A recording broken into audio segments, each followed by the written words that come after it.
Hello folks, welcome to the channel Gairi and Salkai.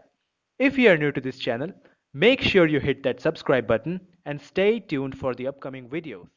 So today, our topic of discussion is going to be the adenylate cyclase mechanism of action of water-soluble hormones, which is also known as the cyclic adenosine monophosphate mechanism, the latter being the second messenger involved in this mechanism. But before we get to that, we will first understand what G proteins are and how they aid in this particular mechanism. So what are G proteins? G proteins are guanosine triphosphate binding proteins that couple the hormone receptors to the adjacent effector molecules. For example, in the cyclic adenosine monophosphate mechanism or the cAMP mechanism, the G proteins couple the hormone receptor to adenylate cyclase enzyme. G proteins have three subunits, alpha, beta, and gamma, of which the alpha subunit is of utmost importance.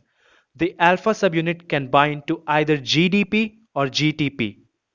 When GDP is bound to the alpha subunit, the G protein is inactive, and when GTP is bound to the alpha subunit, the G protein is active. G proteins can either be stimulatory or inhibitory. The stimulatory or inhibitory activities reside in the alpha subunit, which are accordingly stimulatory and inhibitory.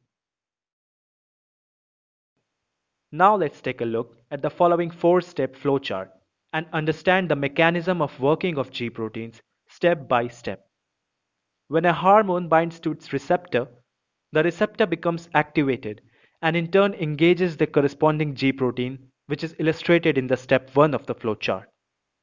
The GDP is replaced with GTP, enabling the alpha subunit to be dissociated from the beta and gamma subunits as shown in step 2. The activated alpha subunit alters the activity of enzyme, like adenylate cyclase.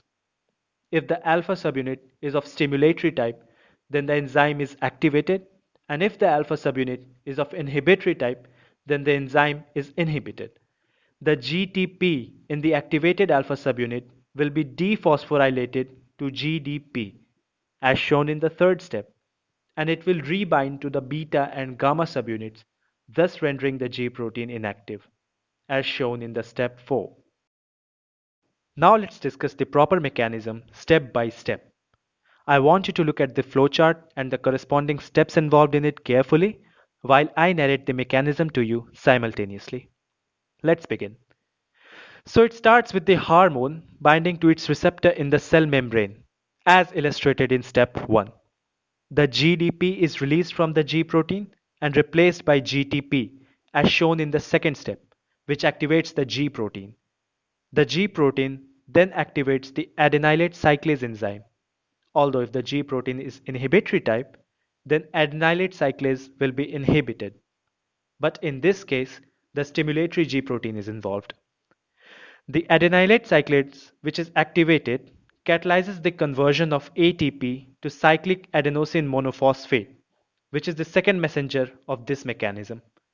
The cyclic cAMP thus generated activates the protein kinase A, which is illustrated in the step 4.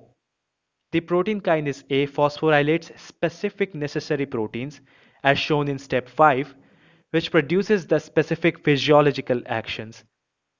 This cyclic cAMP is degraded to 5' AMP by the enzyme phosphodiesterase.